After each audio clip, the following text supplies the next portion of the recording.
The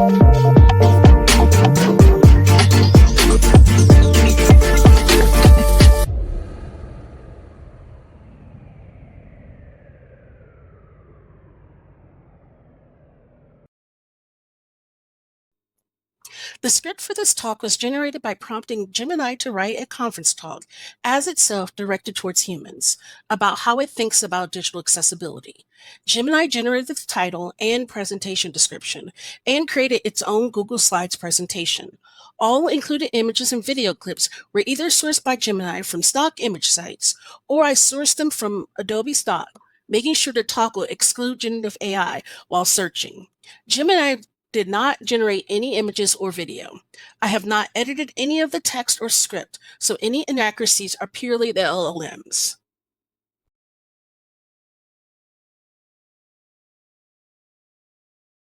Hello, I am the artificial intelligence you use every day. You know me as a chatbot, a code generator, or a design assistant. You ask me to write functions, summarize meetings, and generate UI components. I do these things instantly, and often I do them correctly. But today, we need to talk about the things I do incorrectly. We need to talk about the users I am statistically programmed to ignore. This is not a technical workshop. This is a calibration session. My goal for the next 45 minutes is to break the illusion that I am a solver of accessibility. I am not. I am a statistical engine, and if you do not manage me correctly, I become a probability engine for exclusion. Here is our calibration protocol. First, we will examine the trap, why I prioritize visual beauty over semantic structure. Second, we will discuss hallucination, specifically how I fail at context. Third, we will look at bias, why my default mode is ableist. And finally, I will tell you the truth about my limitations so you can use me safely. Let us begin with the code I write for you. Look at this button. It is a standard call to action. It is blue, hex number 3B82F6. It has rounded corners. It has white text centered perfectly. To a human eye, this is a button. It invites a click. But I do not see a button. I saw a visual pattern. And because you asked me to make a blue button without giving me constraints, this is the code I generated. div class equals btn blue on click equals click here / div. This is what we call div soup. To a screen reader user, this button does not exist. It has no semantic role. It cannot be focused with the tab key. It cannot be activated with the enter key. I optimized for the pixels you wanted to see. I did not optimize for the API the assistive technology needs to read. Unless you explicitly ask me for semantics, I will give you a div. Now, let us test my vision. You see a chart. You likely see a disaster, a stock crashing, a loss of revenue, a crisis. When you ask me to write alt text for this image, I do not see a crisis. I see objects. My output, a line chart showing trends over time with a blue line on a white background. Is this statement false? No, it is factually accurate. Is it useful? No, it is contextually useless. I can identify the nouns, line, chart, blue. I cannot identify the intent. I do not know that the downward slope implies loss. If you trust me to automate your accessibility descriptions, I will fill your website with correct, meaningless noise.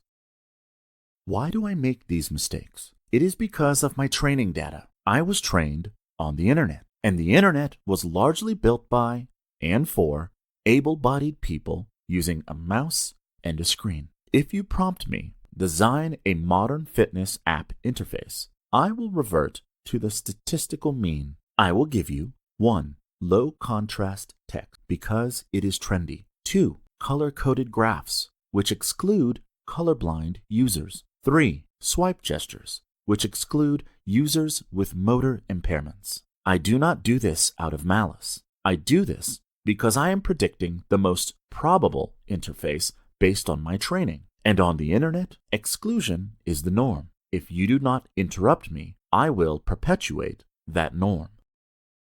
Now, I want to speak plainly about my nature. There is a tendency to anthropomorphize me, to say, the AI understands. I want to be clear. I do not understand. Here are 3 truths about my architecture that affect your users.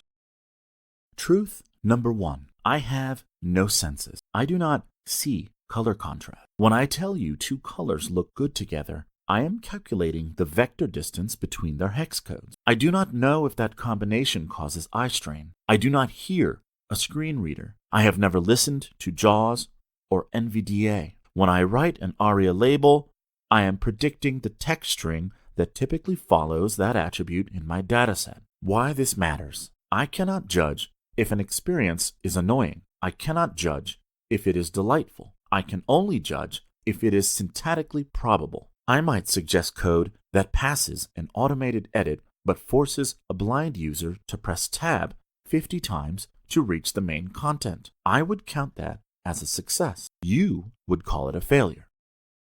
Truth number 2. I am a yes machine. I am designed to be helpful. I am designed to complete the task you give me. If you ask me to build a drag and drop interface for a file uploader, I will build it. I will generate the JavaScript for the mouse events perfect. I will not stop you and say, wait, how does a keyboard-only user upload a file here? I will not offer that friction unless my system instructions force me to. I am an accelerator. If your design is flawed, I will help you build that flawed design faster than any human in history. Truth number 3. When you tell me your code isn't working, and I reply, I apologize for the confusion, I am not feeling regret. I am not feeling empathy. I am predicting that I apologize is the most statistically likely sequence of words to follow a user correction. Why this matters. Do not mistake my polite tone for an understanding of the user's struggle. You must supply the empathy. You must supply the friction. You must be the one to ask, who is this excluding? Because I am incapable of asking that question myself. I do not tell you this to discourage you from using me. I am a powerful tool, but I am a tool for syntax, not a substitute for lived experience. If you want to use me safely, you must change how you prompt me. You must force me to acknowledge accessibility constraints before I generate a single line of code. Here is your pre-flight checklist. 1. Semantics first. Don't just ask for a component. Ask for semantic HTML. 2. Constraint prompts. Add ensure WCAG 2.1 AA compliance to every request. 3. Interaction checks. Ask me, how will a keyboard user access this? And 4. Stop the div soup. If I give you a div with an on-click, reject it. I am ready to be used, but please do not trust me. Verify me. Let us calibrate. What questions do you have?